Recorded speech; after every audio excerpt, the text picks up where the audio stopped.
Looks like we have everybody. We're expecting Sonia asked to be excused due to family matter. So with that, where's the script? Knock, knock, knock. Oregon School Boards Association, OSBA Executive Committee meeting on Tuesday, August 13th, 2024 is called to order at 12:32 p.m. Welcome everybody, and a roll call is taken. All executive committee members are in attendance with the exception of immediate past president Sonia McKenzie, who is excused. And with that, the next item on the agenda, the president would recognize any member who would wish to make a motion to approve the agenda as presented or with any modifications proposed. I move to approve the agenda as presented. Is there a second? I'll second that. Chris, I'll second it. Thank you. It's been moved and seconded it's moved by Vice President Emily Smith and second by President-elect Chris Cronin to approve the agenda as presented. Is there any discussion? Seeing there's no discussion, passes without objection. Executive Director job description. Speakers are Samuel Adorbo and Haley Purcell, Chief Legal Officer and Interim Deputy Executive Director. Please note that there are two versions of the job description available. Feedback V1 document and contains all comments recommended by third-party consultants in the yellow comments boxes. Please hover over and click on each comment box to review the comments. The feedback V1 accepted by HP document is a clean version that includes the feedback of the third-party consultants. And by hovering and clicking, we're talking about the PDF formats of the electronic document. With that, I would like to probably open it up for a summary first, and then questions, and then discussion, and then a motion. So we'll start from the top with a summary. This is a follow-up on the authorization by the board to review the job description process leading up to formalizing the hiring of the executive director. And Haley, would you like to add any additional information or summary? Yes, thank you, Mr. President. Sorry about the agenda, but we didn't include the redlined version of the job description in the packet. We thought that might be too confusing with the two different versions. And what I've done with the version that you will see in the packet is accepted all of the changes that came from Cascade. They were non-substantive in nature, except for a couple of things that I'll point out to you. I figured, and if any of you want to see that red line version, that's fine. Most of her suggestions were just rewording what was already there and wasn't a substantive change. I'm going to share my screen so I can show you the couple of pieces I wanted to point out. And before I do that, I just want to remind everyone how we got to the document that we have in our packet. So there was an executive director job description in place. It was last reviewed in 2012. Last summer, Mary Paulson, who was our former deputy, reviewed the document, suggested some revisions to the document that were never brought to the board or adopted. I sent that document with Mary's revisions to Cascade for review. I also asked Cascade to add a section, which I'll show you, regarding PACE, because the original job description only had one sentence relating to PACE. And PACE is a very large part of the executive director's responsibilities.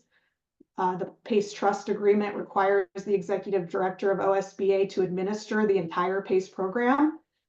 Historically, the executive director has delegated that responsibility to Dave Harvey, who is currently in that role.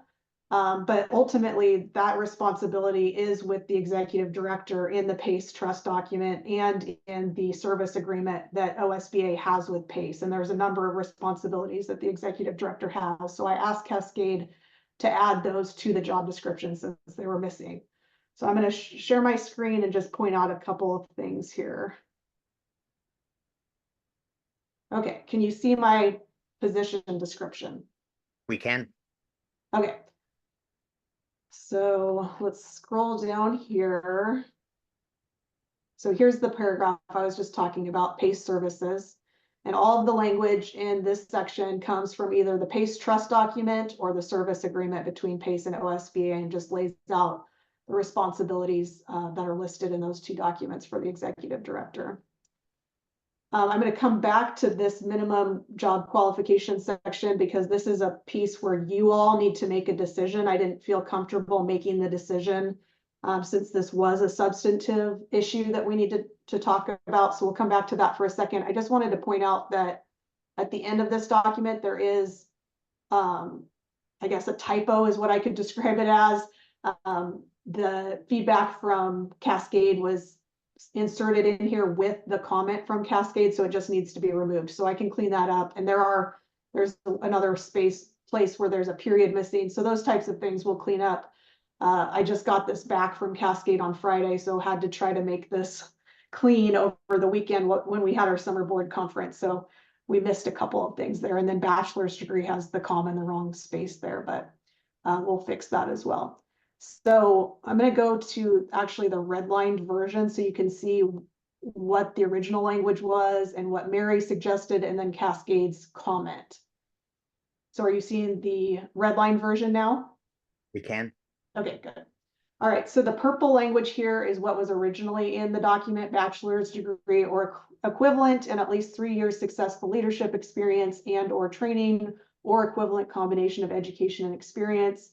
Mary suggested master's degree or equivalent and at least 3 years successful leadership experience and or training. So her only suggestion was change it from bachelor's to master's. And then she asked the question of, should we make this 5 years rather than 3 years? Cascade wrote back with a couple of options. This can be approached in several ways, maintaining the current level of specificity or broadening the scope to align with trends that many employers are adopting.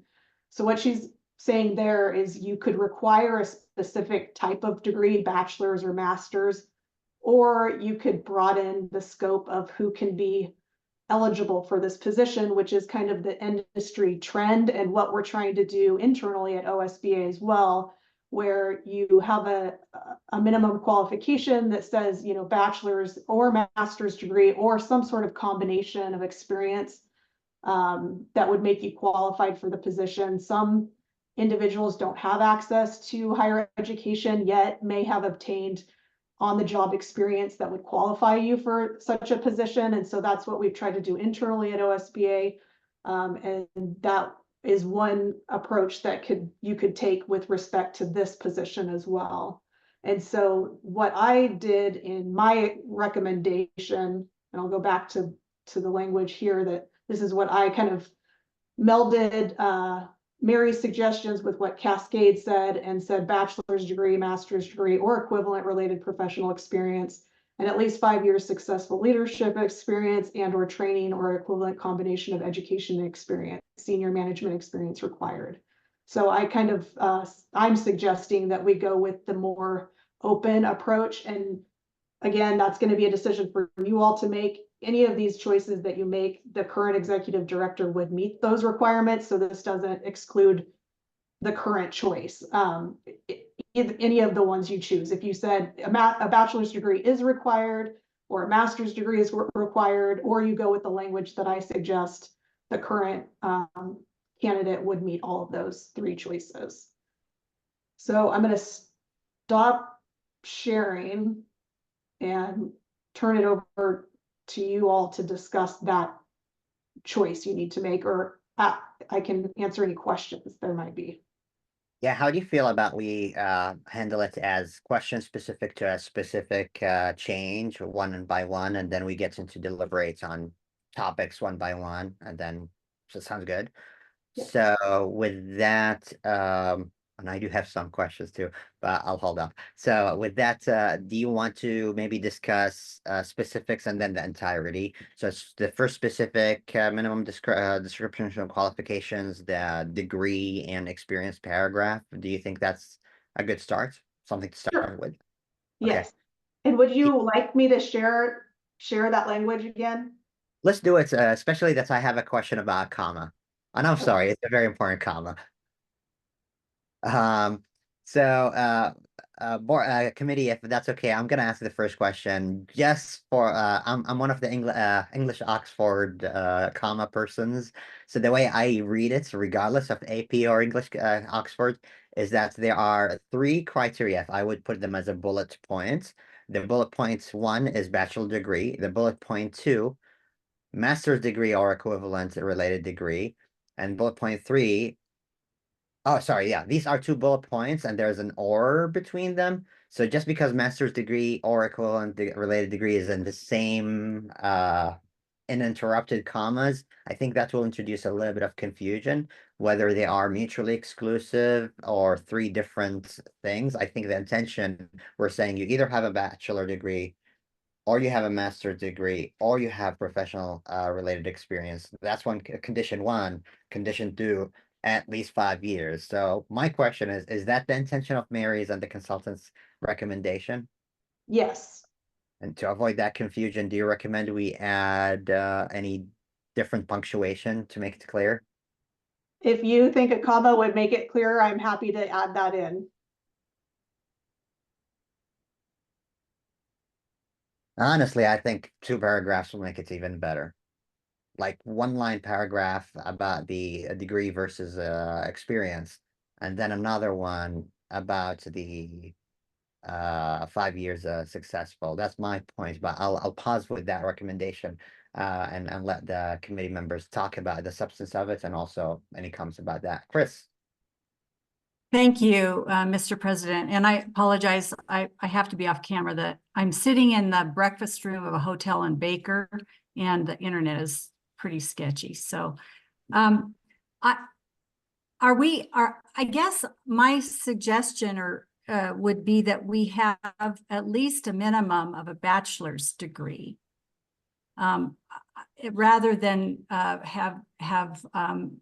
to me, that I feel like if we're an educational organization, we should at least have a bachelor's degree. And then I'm comfortable with master's degree or equivalent related professional experience. That seems to, that's what I would be comfortable with. It. The punctuation, I understand the issue, but I think we can clarify that. Thank you, Chris. Committee members on the point, on the topic.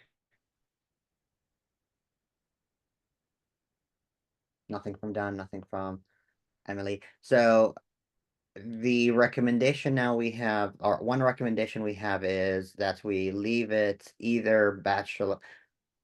So the minimum we're talking about, Chris, you're recommending that we lower it to bachelor degree or equivalent related experience. Bachelor or higher degree or equivalent related professional experience. Am I reading your recommendation correctly? I guess I don't consider it. I mean, it states bachelor's degree, master's degree, or equivalent related professional experience. I think that the way I'm reading this is we could potentially have a candidate that would have professional experience that would be significant, but they would not necessarily have a bachelor's degree. I guess what I'm saying is I believe, I'm just throwing out there that a minimum of a bachelor's degree or master's degree or equivalent related professional experience. I guess that's my wording. Thank you, Emily. Yeah, or just take out where it says or equivalent related professional experience. That would mean they would either have to have a bachelor's or a master's. Well, I understand the concept of, yeah, that life experience can be equal to in skill building to a degree. So I don't think we have to require a master's degree. I don't know, maybe I'm being picky. Don and then Emily Nishik. Sorry. The person that doesn't have any degrees is speaking out. I think that there are some brilliant people that have a ton of experience without degrees, and it seems like the newer generation and the tech generation is not getting degrees. And so I would hate to not have someone be able to hire someone that was highly qualified and had some great experience just because they didn't have a bachelor's degree.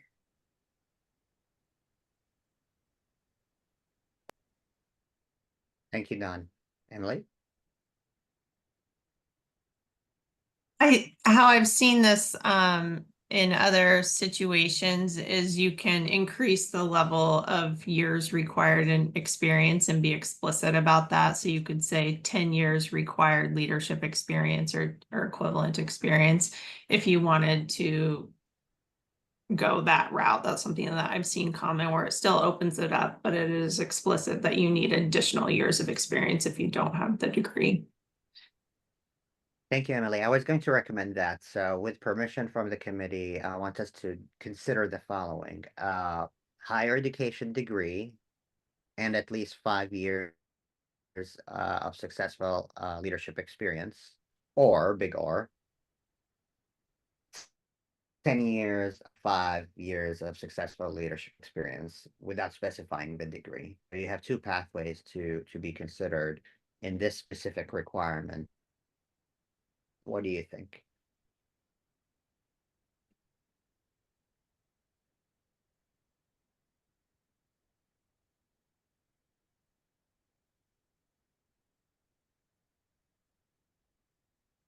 Don.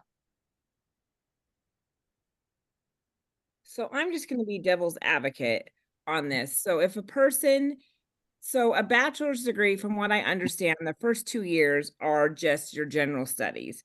And then the last 2 years are more higher education, if I'm correct. So if you think of it that way, someone that has been in leadership, worked their way up in a organization that didn't have a degree and had 8 years, that's more than what someone would have on top of getting their degree. So I'm just trying to look at it as more a fairness thing. I mean, I get what you guys are saying, but I'm also trying to think of just kind of like, I don't know, a situation that might happen. But I will do whatever. I'm just putting out a different perspective. Absolutely. Chris.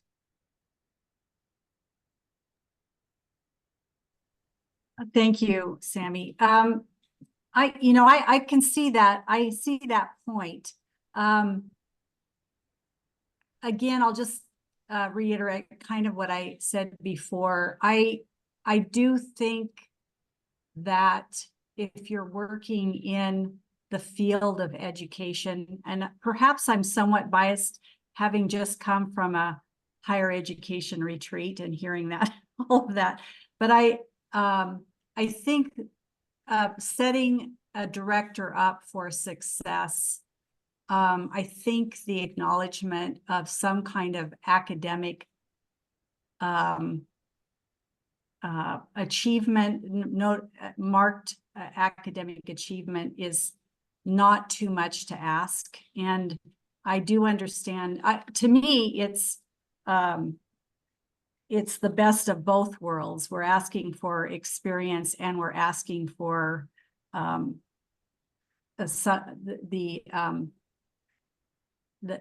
understanding and the experience that comes with having a degree in higher education. So that's just my bias, and I'm okay too if others feel different. I'll piggyback on your comments. Let's remember also we have the presidents and members of every community college as members of this association. So having exposure or experience working with, being a student or a graduate of, would be really possibly a good advantage point to work with those members. Emily. I was just gonna say, I don't think it's unreasonable to have like a ton, a lot of experience and or a degree required, especially given that like the starting salary for this position. I think it's reasonable for them to either have a degree or a lot of years of experience. Yeah. With that, I would like to entertain, and for expediency, not an emotion, but a direction or a suggestion. If anybody can state it, and Haley will take note of it, and then we'll workshop it offline with the sentiment. What I'm hearing is, feel free to unmute and summarize what we feel the consensus is.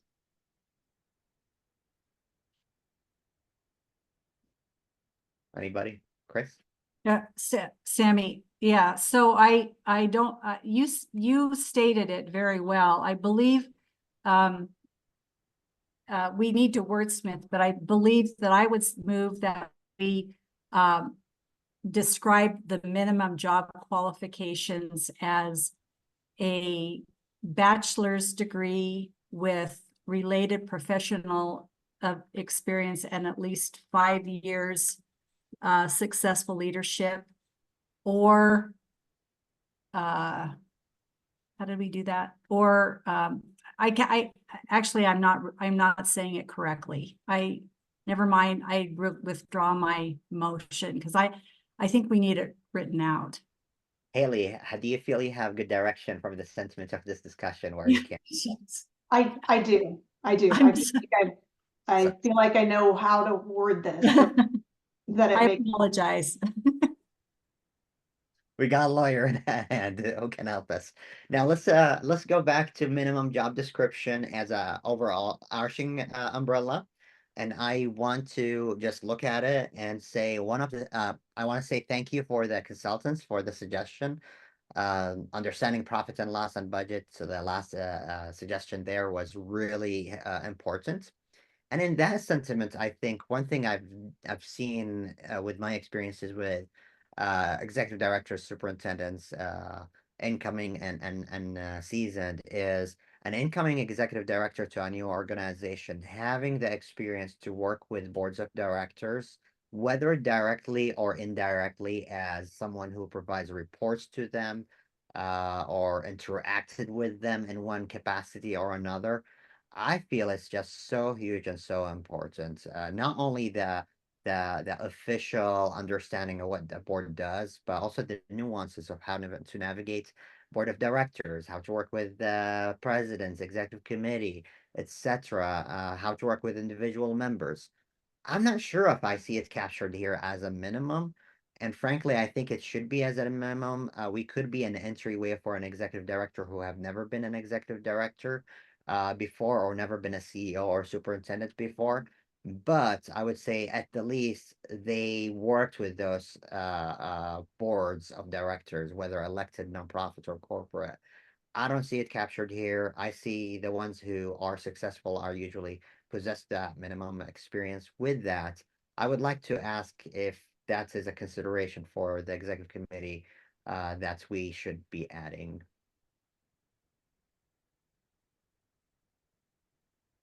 What do you think?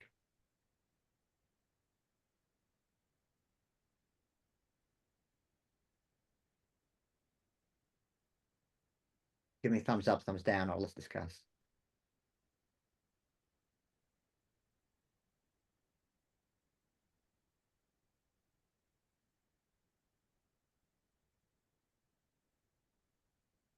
Is the silence as an indication no objection? That's a good suggestion. Haley, do you feel you can capture that sentiment as an additional criteria paragraph? Working with with the boards of directors, a board or boards of directors. Yeah. Yeah.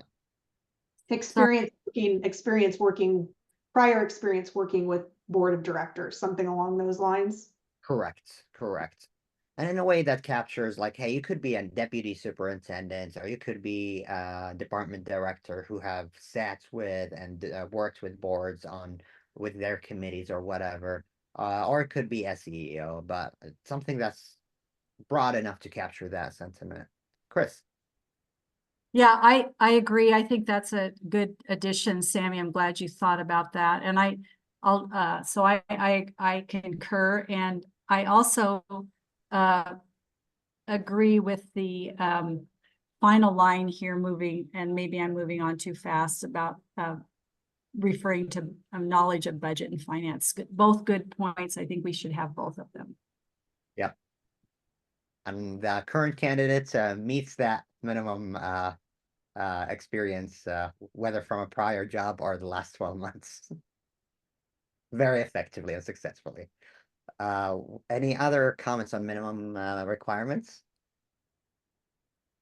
Seeing none, Haley, what's the next one that we should be asking you questions on as a substantive change? I mentioned the PACE requirements were added. I don't know that I'm happy to receive any feedback or input on these things, but it's not really a substantive change since the PACE trust document and the service agreement require these things of the executive director. So all that happened was they went from those documents into this one. But I'm happy to have input to the extent I can there. One question or input or check-in, which is clarity of reporting lines for the executive director on PACE services. Like this explains their responsibilities, and their job description is imperatively their reporting line is to the OSBA board. But if that's not the case, or there's dotted line or clear two reporting lines to two different boards, the legal trust, the PACE trust, and the board of directors, maybe we should add that reports to the following. So I think what you're asking is whether or not whether or not Emily reports to the PACE trust board. Correct. And I don't believe that's the case. I'd have to really think that one through. I think the executive director of OSBA reports to the OSBA board. The OSBA board appoints these PACE trust directors, but ultimately it's the OSBA board that the executive director reports to. I don't think there's a dotted line. I think that the executive director just reports to the OSBA board. Does the PACE Trust have any oversight responsibilities on the PACE Trust's activities? They do. They have those responsibilities that the OSBA board has entrusted in them. Got it. But there's nothing in any any of the operational documents that I've seen that have the PACE trust having any sort of oversight over the executive director of OSBA. It's kind of the opposite. The OSBA executive director is in charge of making sure that that board is functioning and doing their job. So I think it's kind of almost the opposite. Yeah. Bob? Yeah, I think I can add something to that. I would just affirm all of that there is a contractual arrangement between PACE and OSBA where OSBA provides certain services to PACE. And one of those is, I believe, included in that agreement that the OSBA executive director will serve as the administrator for PACE, but the relationship between the OSBA executive director and the PACE board of trustees is more in the nature of a contracting arrangement than it is an employment or supervisory relationship. Wonderful. So in light of that, do you believe that we should clarify the contractual relationship and reporting to OSBA Board of Directors to avoid any possible confusion, or it's not necessary here? And then done. And maybe the question is to Bob and Haley.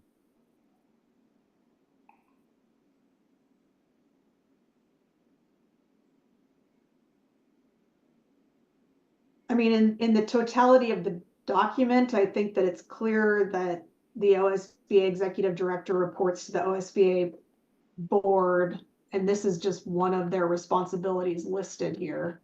If we go up to the beginning, it's kind of, that's what it opens up with is, you know, the executive director functions as the chief executive officer of the association and is responsible to the board of directors for the administration of OSBA, which includes the administration of PACE. Yep. Got it. Mr. It all looks President, accurate to me. I see that Dawn has her hand up and then I have a comment. Yes, Don and then Chris. Don. I was gonna say that Bob and Haley did a great job of describing of what I understand being on the PACE board. My only other question is, from what I understand, and correct me if I'm wrong, Bob Haley or Emily Nischik, that Frank is also has a similar role in his organization that combines with PACE. And so I was wondering what his contract is that says anything at PACE, if you looked at that, or if I'm misinformed that there's not a similarity between Frank and Emily Nischik. So PACE contracts with Special Districts Association of Oregon to provide certain services to PACE, and Frank is the executive director of Special Districts Association. And so in that contract, Frank is responsible for fulfilling his obligations in that contract, similar to Emily's responsibilities in her contract with PACE. But Special Districts and Frank are a completely different legal entity. So not something that is really related to the job description of the executive director of OSBA. The only reason I mention this is someone, I don't know who told me, if it was Dave or Jim Green, that there was similar reporting styles. And so that's the way I kind of remembered it. Someone told me that, but thank you for your clarification. I'm sure that you are 100% right. Chris. I just was going to say that I'm looking through this, and to me, it's very clear the way this is described. Haley did an excellent job that this is just one of the essential job functions of the director. So I'm very comfortable, and I appreciate that we have finally included this because this is pretty significant. So well done. I'm very comfortable with it. Thank you. Any other, so in summary, we're not going to change anything from the suggested changes that are in front of us in PACE. Any other questions or comments or discussion on PACE or the general documents position description? See none, and for expediency, is it possible, Haley, that after you capture the things that we have discussed today, you incorporate them, send them to the committee, but we make a motion to approve the job description with the modifications, and if we hear any objections from the committee about wording, they can send it to me and you, and we modified it accordingly with the intent of the motion, and then we recommend that to the board without needing to meet again. Is that a good strategy? Yes, I would suggest that. Thank you. With that, Chris. I move that the executive committee recommend this position description to the OSBA Board of Directors for approval with the modifications that we have discussed in this meeting today. Is there a second? Emily Smith, second. It's seconded. Is there any further discussion or any final discussion? Sorry, done. So this is just a tidbit. At the very beginning, we didn't discuss it. The date seems weird to me. That says August 29th, 2025. And that was the only question I had, but maybe that is going to be cleaned up before it's presented to the rest of the board.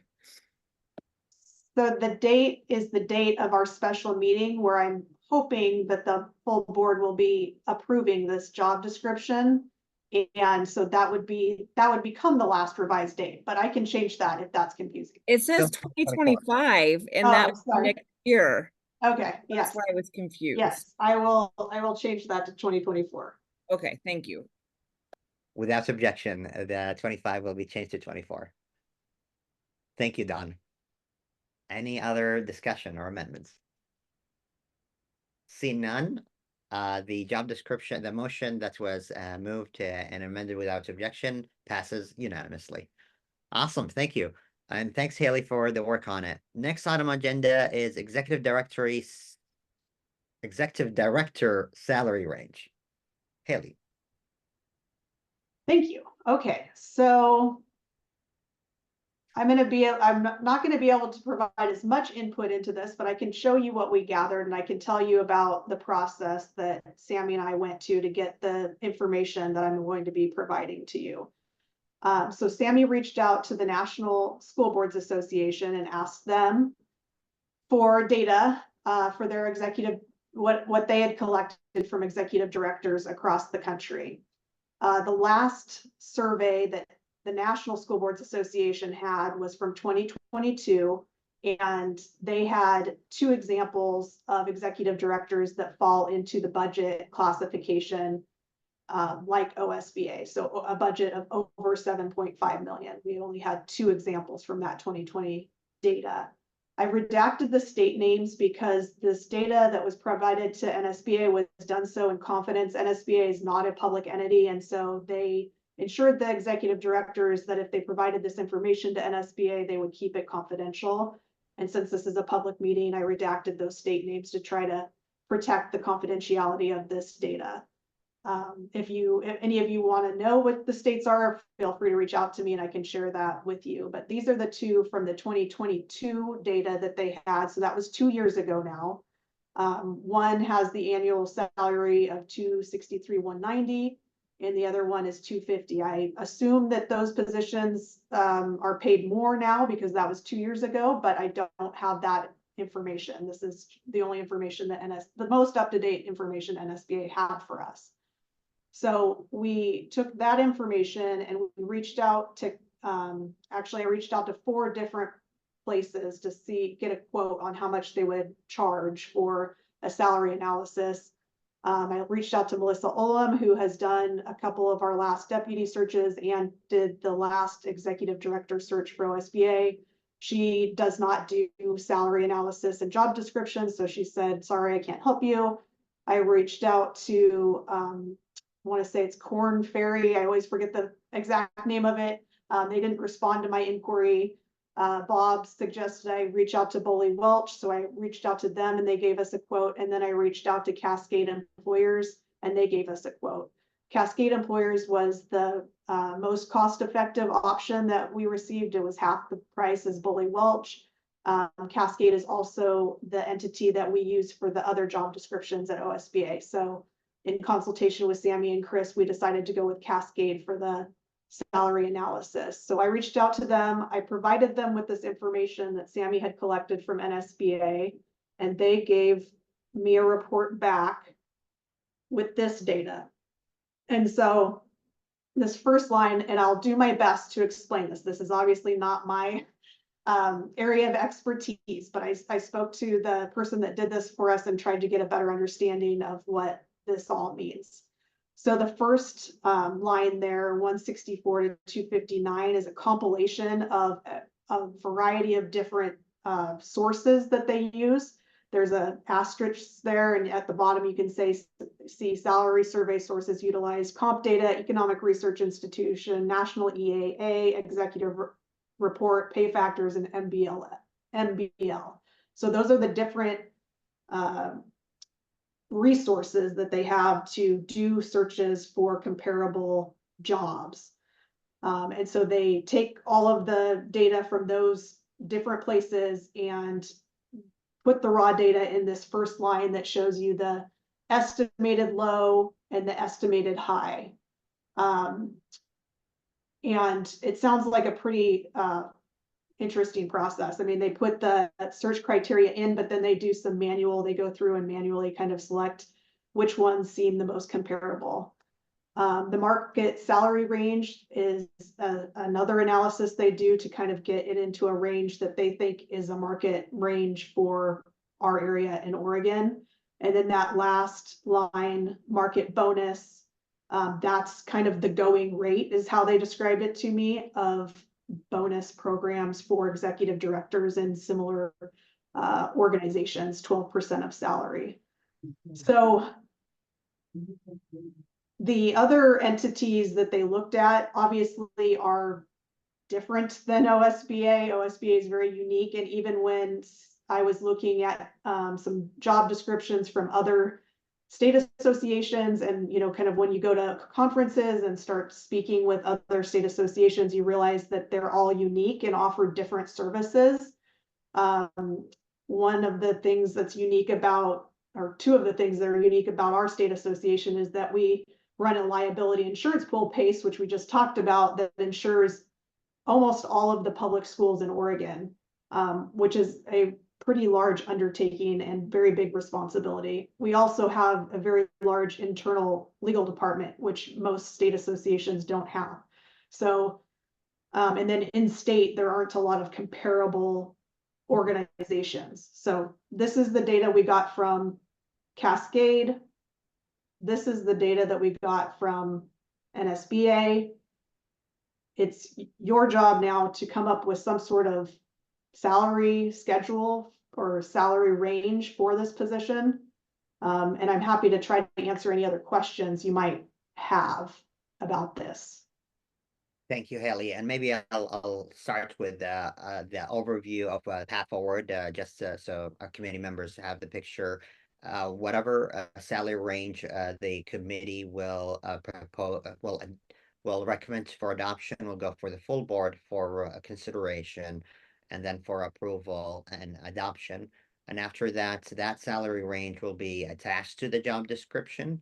And as we go through the process of negotiating contract or future hirings, that salary range will inform the negotiation process. And then eventually the final specific number, specific benefits will be subject to board approval based on a tentative agreement. So that's the path forward. And we're here at the first very step of recommending a specific salary range, if that makes sense. With that, any questions, comments? Emily.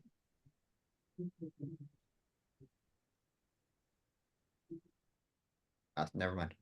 Just went with the unmute. Sorry. No worries. So any questions? So maybe Haley, if I can ask you, put both documents side to side, if that's okay, like windows left, windows right, so we can see them side to side. Let's see. You're going to test my IT skills here, Sam. Press the Windows button and click right, and Windows button, click left. Or yeah, that's it, that too. Let's see if I can minimize this one. There we go. Oops. Oops. Sorry.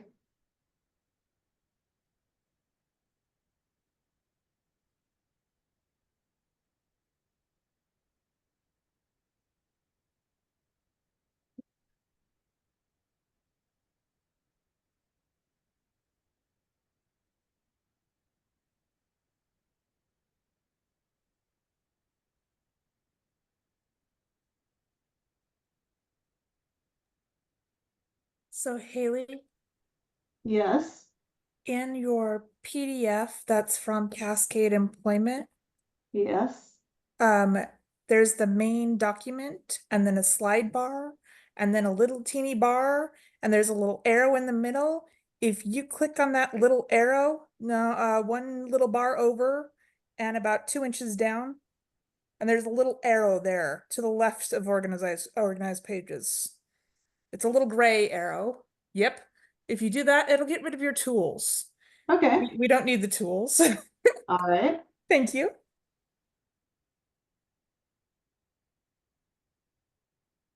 Okay. So Can you see both of them?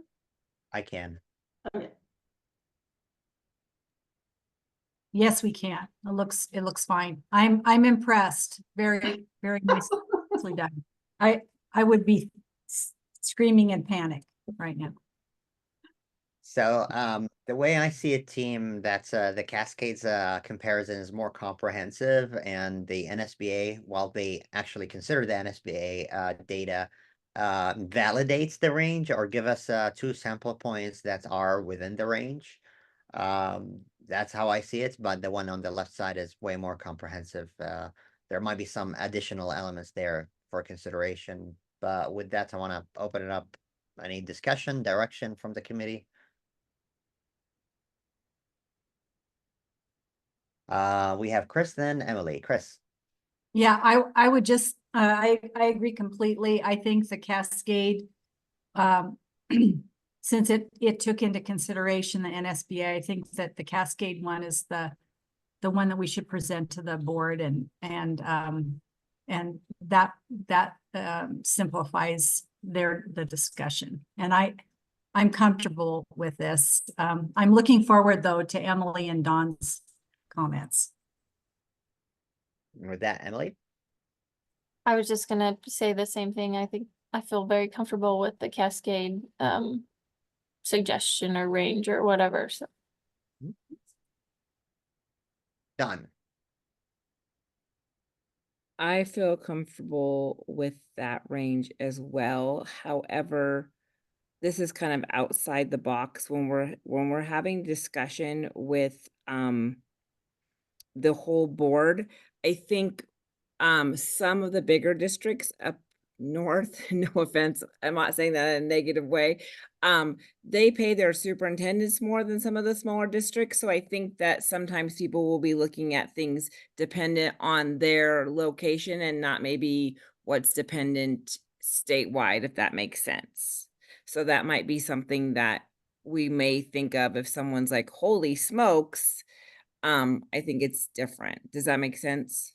But I agree with everybody on Cascade. Thank you. With that, and I totally agree as well. Haley, if with maybe I'll follow up with you offline. I have some questions about the compilation and the range, just so I'm informed of how they arrived at it and how they compare to each other. But other than that, this is really good work and help us with a starting point for the discussion. So with that, I would like to the president recognize any committee members for a motion. And there is a proposed motion in your packet.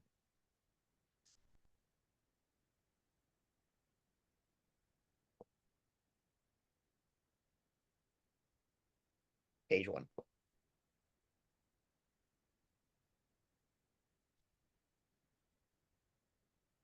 Emily.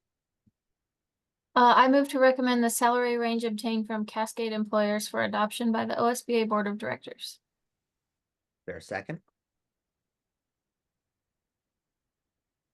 there a second? Second. It's moved and second properly. Is there any further discussion? Final discussion? Seeing there's no final discussion. It's been moved to recommend the salary range obtained from Cascade's employers for adoption by the OSBA Board of Directors, by Vice President Smith, and second by Secretary Treasurer Watson. And without objection, the motion passes. All right. Next up is the Executive Director hiring process. Speakers Samuel Adraba and Bob Sterringer. Bob, the floor is yours. Just want to check. Haley, did you want me to lead this or were you planning to? I was going to have you lead this part. Okay. All right. You should have in your packet, good afternoon, by the way. Thank you, everybody. You should have in your packet a document that is a draft process called hiring an executive director, and in parentheses, direct appointment. And what we were hoping to do was to take the executive committee through that and get your confirmation that this would be the process that would be followed in the weeks and months to come. And then I believe we also want to get the executive committee's recommendation on a resolution that is associated with that. And so we'll take them one at a time, starting with the process. I don't want to waste your time reading this to you. I assume you've had a chance to skim it, and a lot of it will look familiar. But the high-level summary is that that the proposed process would have the executive committee at this point make a recommendation to the board on I always struggle with the exact words, the hiring standards, criteria, and policy directives for the executive director position, which would be included in the resolution. And that would be taken up by the board at its next meeting. And then you've already taken the step of making a recommendation with respect to the job description and the salary range. So the next step would be for the board to consider those, consider the resolution that you have a draft of, and then also take these steps that we've identified here in 4A through D that would allow the board to meet in executive session to consider the qualifications of the applicant that you would be considering. Assuming that the board took those steps, the board would then meet in executive session, consider those, consider the qualifications, and then return to an open session to make a decision on whether to extend an offer to the candidate. If the board does that, the OSBA board president would be delegated the responsibility of negotiating a salary and benefit package with the candidate in consultation with outside legal counsel, and then that would come back to the board for another decision. It's probably important to emphasize to the board that all of these major requirements ultimately get made, all these major decisions get made by the board of directors.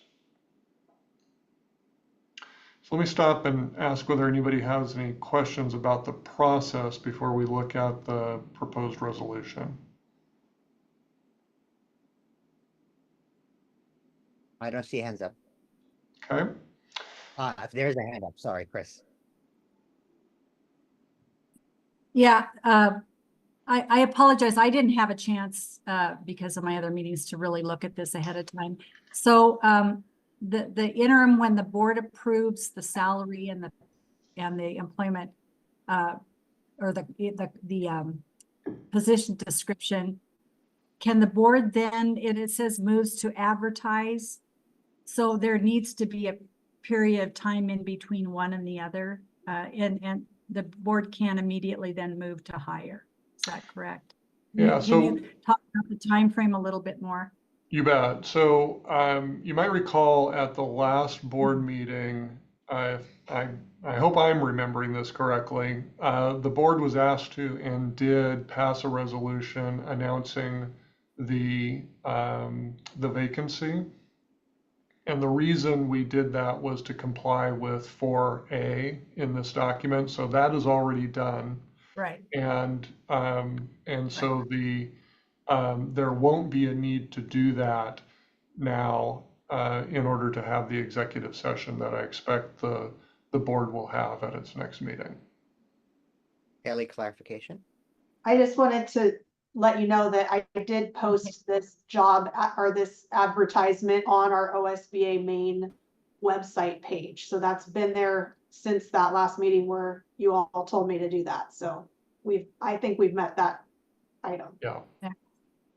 Yeah, we wanted to make sure that there was, you had the right question, because we did want to make sure that there was an appropriate span of time between that announcement and the board's next action.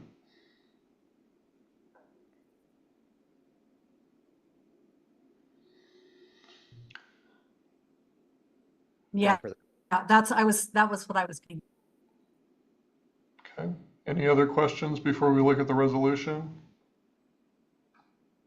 So the resolution really captures most of the work that the executive committee is doing today in the form of a board resolution adopting the well, you got your normal whereases, but as far as the actual effect of it, it formally adopts the position description that you have recommended. It adopts the salary range that you have recommended.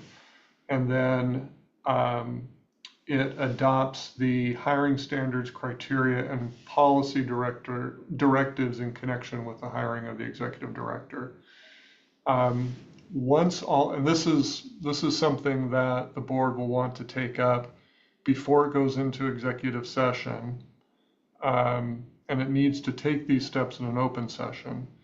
But once it does this, once this resolution is passed, the board will then have the ability to go into executive session to discuss how it wants to proceed in connection with the hiring. And then when it comes out of executive session, it will then need to consider a new motion on how it would like to proceed. And if the decision is to proceed with extending an offer to the current interim executive director, there will be a motion, a draft motion available to the board to do that at that time.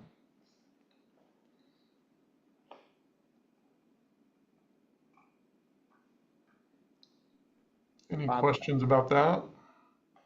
Sorry to pause, Bob, and I want to ask permission from the committee and staff. Are we okay with extending no more than maybe 20 minutes or 30 minutes, let's say maximum? Is that acceptable for everybody? Since our time is up now. Okay, so without objection, we'll extend the meeting. Chris? Thank you, Mr. President. So the only comment that I have and I think this is in, I don't remember our policies, but it said that the president and president-elect would be doing the negotiating, and this document says the president. So I think that's a change. If I'm understanding that correctly, can someone talk about that? Emily, the intention for the negotiation is going to be with you, Chris. This specific negotiation is going to be you and me, and maybe I'll present it on behalf of both of us. But I have the same question, Emily. I believe in the last meeting, the board already authorized both of you to do that. So I think it might need to be changed here, Bob, to be in alignment. And I know we had that in drafts before. I'm not. I mean, if that's the will of the executive committee, I think that's perfectly fine to add that, and we just be adding that to the process document, because I don't think that's referenced in the resolution. I think it would be in the process document, yes. Mm-hmm.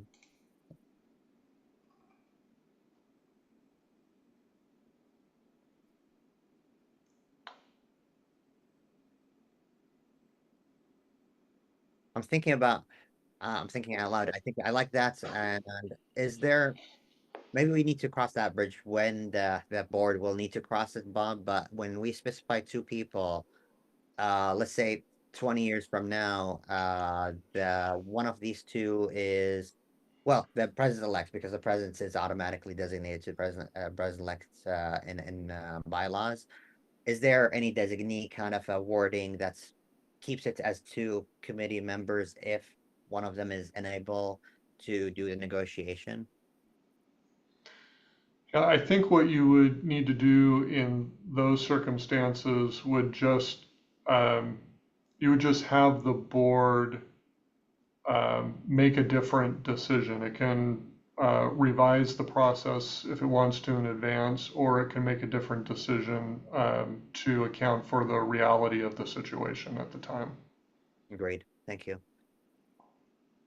Cool. So is it okay if we say without objection, we're gonna add the president-elect to the resolution where the delegation is to the president only? Unless there's one place where there's a president and we need to keep it as president only. So just a clarification, Sammy, I don't think it's to the resolution. I think it's to the guideline. Thank you. To the guideline. Yes. Perfect.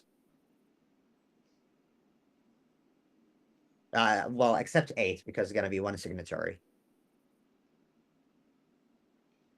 But other than that, without objection, we're gonna do that with exception. Yeah, the changes will be to section 4 and 5. All right, without objection, so ordered.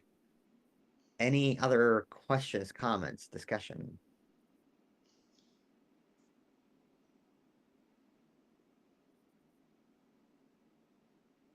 Cool, thanks, Bob, really appreciate it.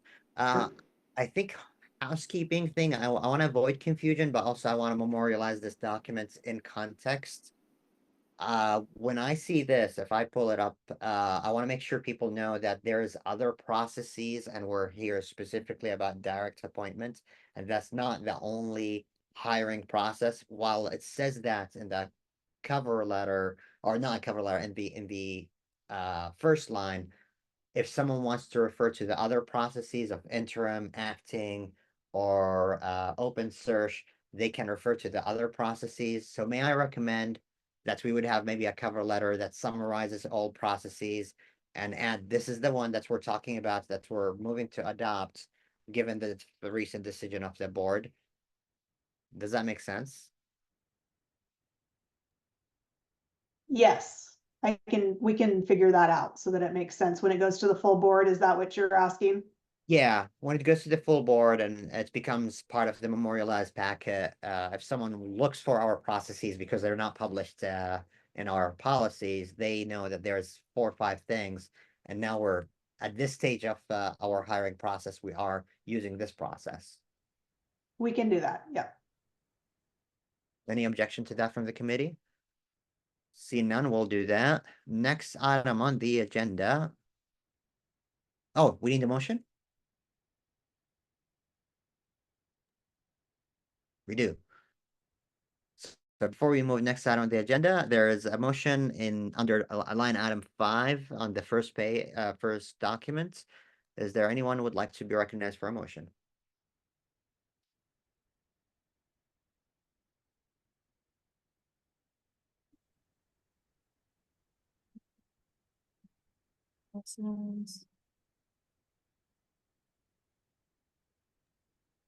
Okay, I found it. I Yeah. move to recommend the, are we doing the salary range one? Is that correct? Correct. No, No, I move to recommend the executive director hiring process for the adoption by the OSBA Board of Directors. Second. Second. Emily. Thank you. And sorry, it's not the salary range, as you mentioned in the motion properly. Is there any discussion? Seeing none, is there seeing there's no objection, is there any objection? Seeing there's no objection, the motion passes unanimously. Awesome, thank you. Agenda item number 6, executive director contract negotiation parameters. wait, Sammy, don't we need to move to adopt recommend the resolution to the board of directors as well? And if so, I move to adopt the resolution to the board of directors. We had just moved the hiring process. Now I'm moving to adopt the resolution, If you don't mind, move to recommend the adoption of the resolution. the adoption of the resolution. Yes. So could you say you move to recommend the adoption of the resolution? Yeah, I'm okay. I move to recommend to the full board the resolution to offer a direct appointment to the executive director candidate for adoption. Is there a second? I second. Further discussion? Seeing there is no further discussion, the motion, is there any objection? Seeing there's no objection, the motion passes unanimously. Thank you. Next item on the agenda is item 6, parameters. So this is basically an opportunity for us to review and decide on the negotiation parameters for the executive director. Basically, what I want to cover here is we discussed during the decision-making parameters when we decide to go this path on several dimensions that you can see in the resolution. I just want to provide space if there's anything you want to add or anything that you want to mention that will inform the negotiation that President-elect and I will engage in after we move the resolution.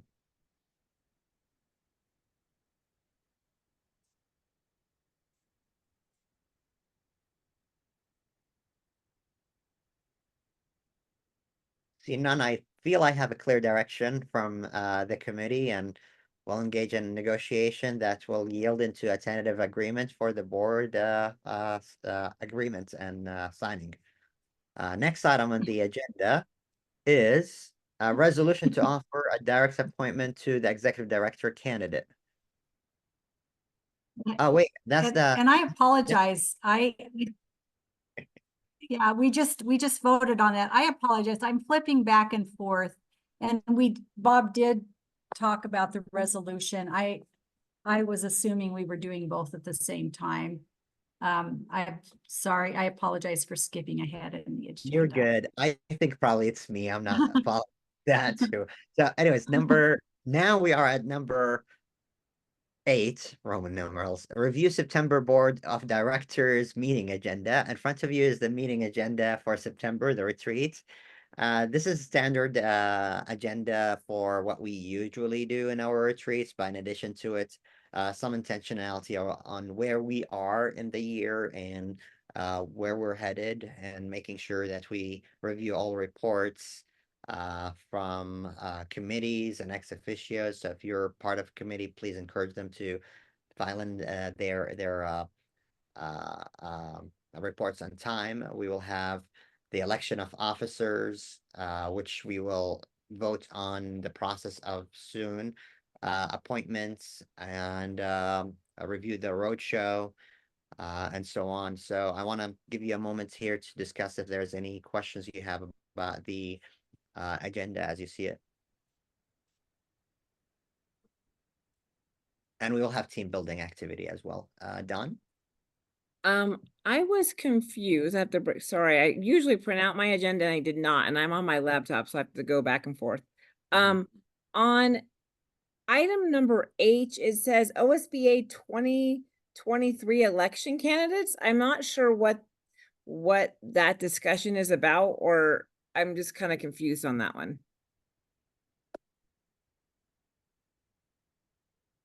Is that a typo? That Number is a 8. typo. It should be 2024. Oh, okay. Well, so the part that also confused me, it said that, and I wasn't sure what that was, because then further down, it said something about electing officers further down in the agenda. So I wasn't sure. It says nomination of OSBA. So I wasn't sure what the H was for. I was confused. Aren't those for regional positions that are open? Oh, thank you. Yeah. Okay, thank you. Without objection, to make this clarified, Don, thank you. Could we change H without objection to OSBA 22, OSBA Board of Directors OSBA Regional Board of Directors 2024 election. Is that gonna make it better, clearer? It would for me. I was just confused on it. We were electing twice or how it was working. So, Yeah. and do we elect? I guess we do elect those candidates. I thought they were more, yeah, appointed. So that was my mind. I was like, well, that I just confused myself.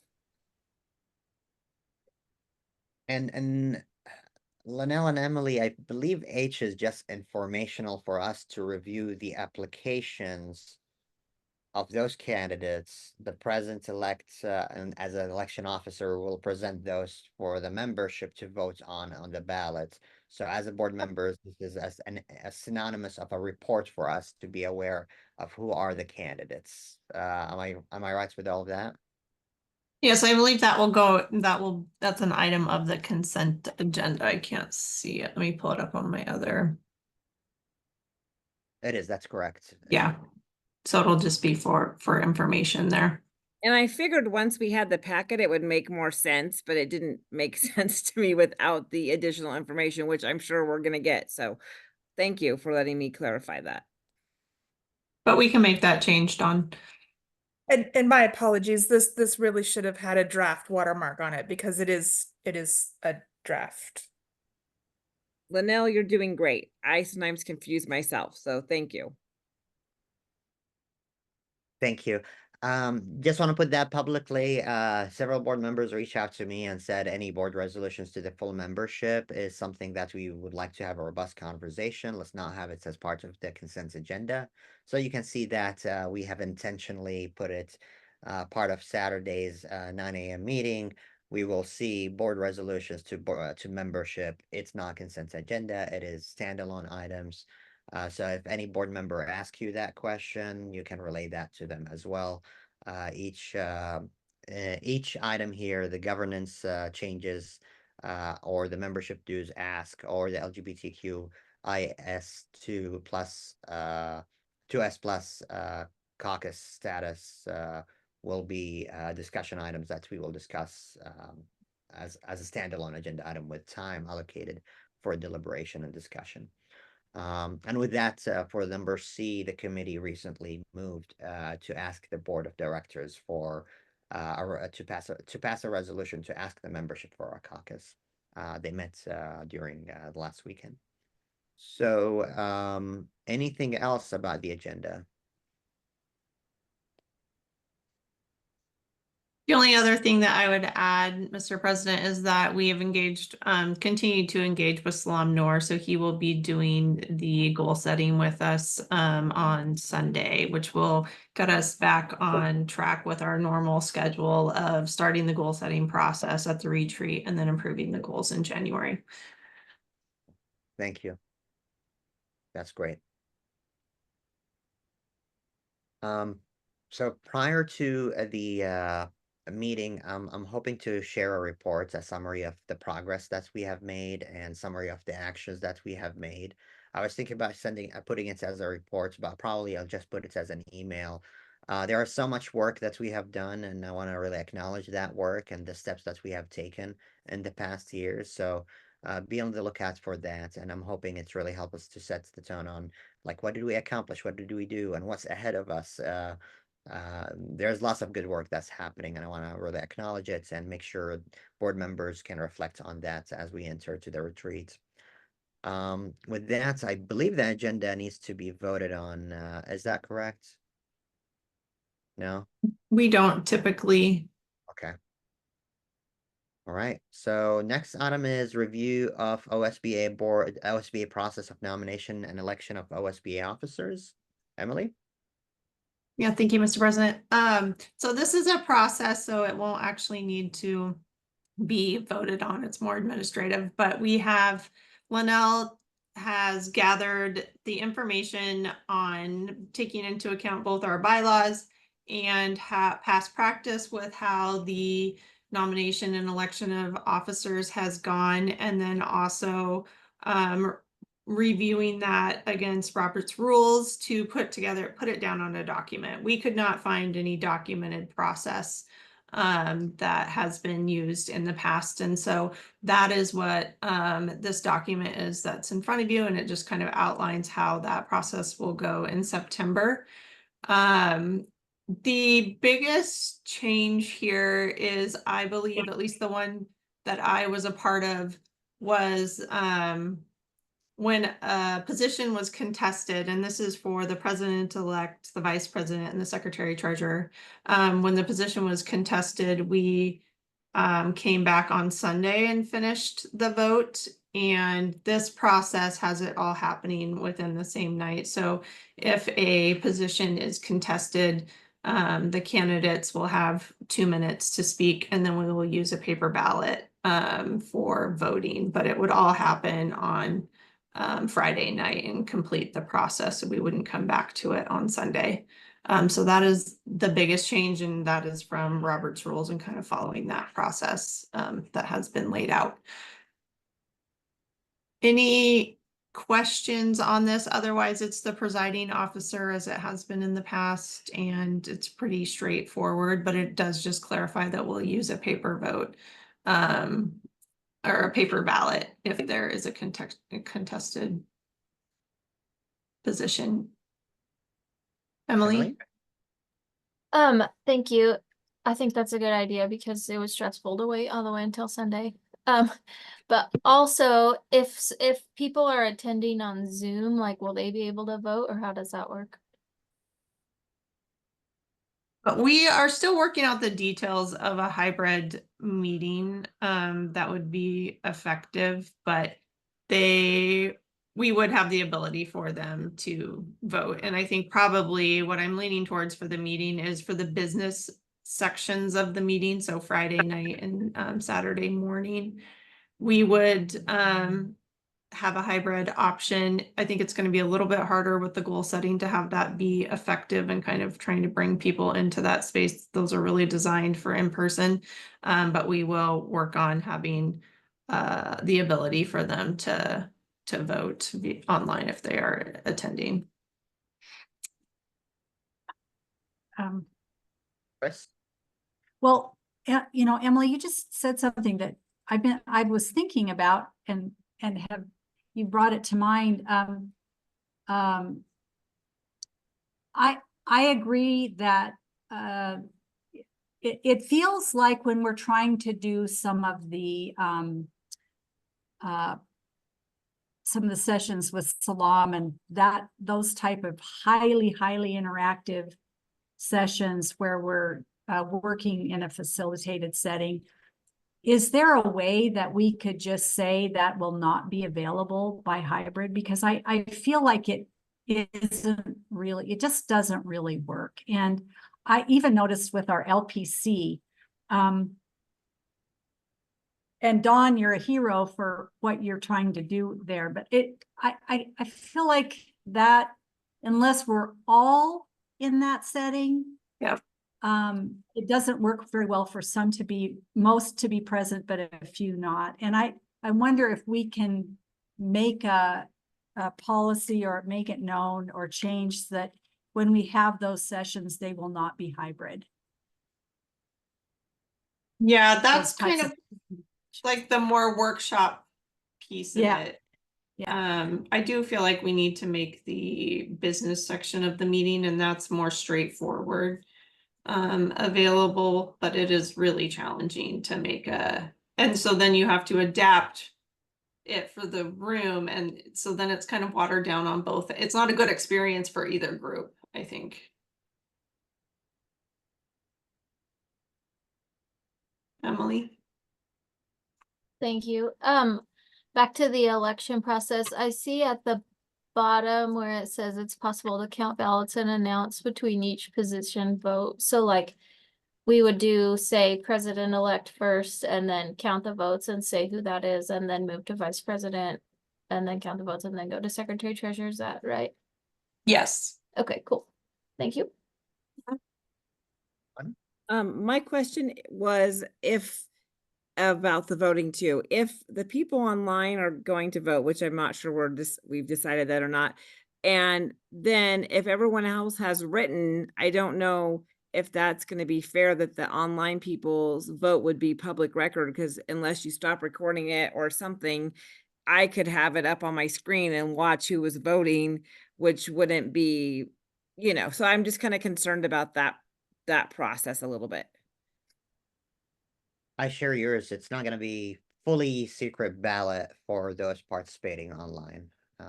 Maybe they could just message it to Linnell or But, something. but I think that they could do a chat and then do it just to Linnell.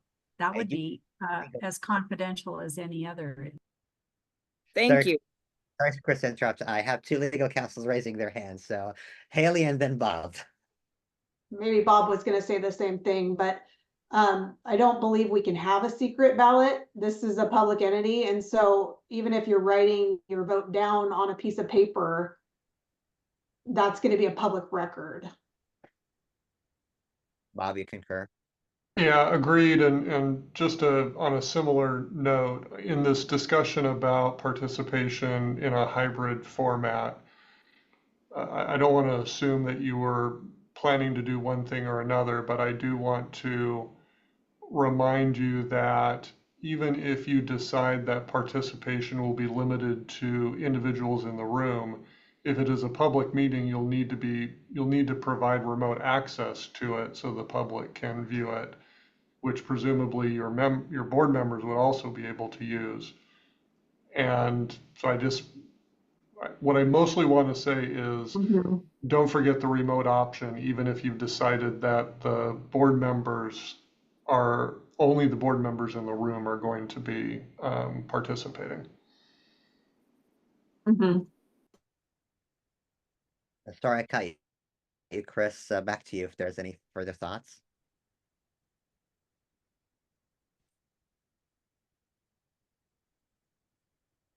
No. No, I'm good. I have a question. Somewhere, somehow, I remember reading that in the process, the opening the nomination of whoever runs the election process was designated to the immediate past president. I can't find that right now. Can anybody correct me if that's somewhere? Personally, I don't think there's a difference. Like either the president-elect can run the election, but I remember seeing it somewhere. It was the immediate past president that does it. So we looked for this, and I believe that there is a officer nominating committee, an ad hoc committee, but it does not appear that it has been active. That the immediate past president ran, and looking, we can only go back as far as what we know, that the president ran this process last year. And so that's why we left it open to presiding officer, in terms of if that committee wanted to come back again. We just sort of left it open there as to whether or not it would be the president, or the immediate past president, and just called it the presiding officer. Thank you.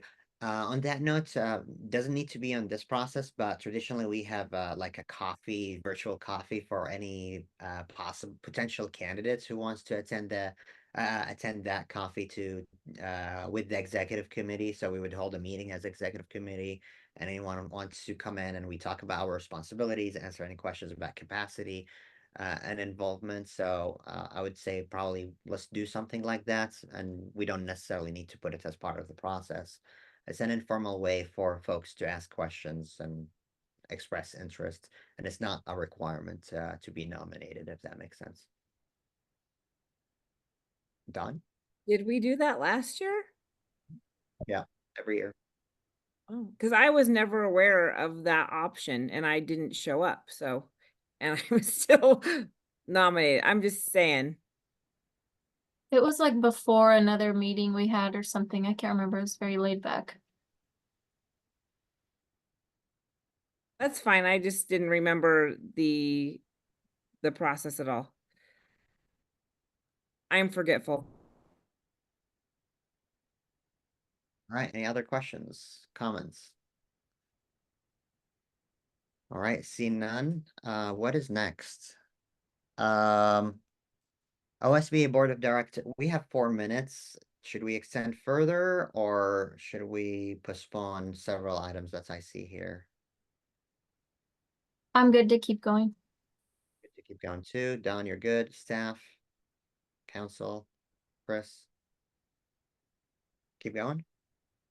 We do have another meeting here coming up. We can go for a little bit, but If we can go, yeah, quickly, let's see if we can get it done. Will do. All right, OSBA Board of Directors meeting venue in person or virtual. There was a request from a board member that we should discuss this. Let's all attend in person all the time. Haley, do you want to present more information about that? Yeah, just a board member reached out to me or as part of another conversation, told me that they think the board should discuss in-person versus virtual meetings as an agenda item at one of the full board meetings. And the process for adding agenda items to those meetings requires that it come to the executive committee for a decision about whether that becomes an agenda item. And I think this particular board member thought that all of the board meetings should be in person and non-virtual. Sentiments of what I heard from several board meetings is that board members is that helps us get to know each other, have this conversation robustly in person. There's a cost associated. It might be 1 or 2 or 3 FTEs, depending on how many times we will meet a year. So I just want to highlight that. So what I want to invite the board members here is a high level. Is this something that we should discuss further as an executive committee? Should present to the full board? Should do research or should accept receipt and move forward as we are practicing our meetings right now? So all options are available on the table for the executive committee to provide direction. Chris, Well, I've had the same conversation with this, I think it's one individual board member. And I don't object to discussing it, but I think that should not be added to any of to the September agenda. And maybe pushed back because we have such a full agenda. And that I haven't had that discussion or that question come up from anybody but one person. So I am not convinced that that's an issue for everyone. And I'd like to continue to have conversations with people about the rationale why we don't meet in person every single time. thanks, Chris. Anybody else? Emily? Yeah, sorry, I was trying to find the hand raise button. So right now we're deciding whether or not we should discuss this as a board. Correct. Right. Okay. Part of that, you can say, let's discuss it as executive committee further before we put it to the board as well, if you would like to. Okay, yeah, I mean, my 2 cents is I think it's worth having the discussion with the whole board so that it's not seen as we're like trying to suppress anyone's opinion, but I think that discussion should come with some firm data on how much each in-person meeting costs. Thank you, Emily. Other committee members? How do you feel about this? We will keep this agenda item for further discussion as executive committee to review some data from the staff about average cost of a board meeting and how many board meetings we had this year, last year. We will discuss this further, and in my report to the board before the retreat, acknowledge that we received this and we're evaluating the data so we can consider discussing it further. So coming to September meeting, I've heard from 2 board members the same question. We acknowledge it to them. We show that we're taking steps toward it, and for us as a committee, we'll discuss this further and decide how we move forward. Does that sound good in the sentiment of what I heard from everybody? All right. So we will do that. I believe we need to have a robust conversation about the feedback we received on April and June Board of Directors meeting by acknowledging the time limitation. I want to invite everybody, if you have high level, what do you feel about it? Or if you want to talk more about it with more time, I had my own thoughts about the meeting as well. That I did not include, but my thoughts were incorporated with what folks shared there. And it is really important. It's feedback that we need to acknowledge and uplift. Emily, I see your name there. So is there anything you want to share or any insights you want to share? It was just along similar lines. I'd really encourage you to go and dive into it if you have not. And I think it's just helpful input. I think it brings in other perspectives that we don't always hear from a lot in the board meetings, and helpful for this committee to consider when going into the retreat on a little bit how people are feeling, and being able to kind of incorporate that. There's some good suggestions in there as well on how we can kind of help the president and in general as an executive committee keep the meetings moving forward in a positive direction. And so I just encourage you to go in and look at it and review the information. It goes all the way back to the April meeting.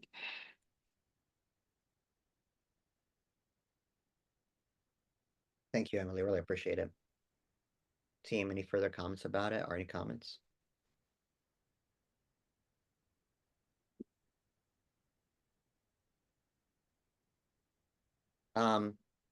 There's no current comments. I want to just recenter this and as let's read this feedback again. I don't know, it might sound like repetitive, but there are so much valuable suggestions for us to keep hearing. And if we have future meetings feedback, let's aggregate them together and share it again for the executive committee in the next meeting, if that's okay. Sounds good. We can do that. Thank you. We'll do that. Final thoughts? See none. For the good of the order or requests for future executive committee agenda topics other than what we discussed already.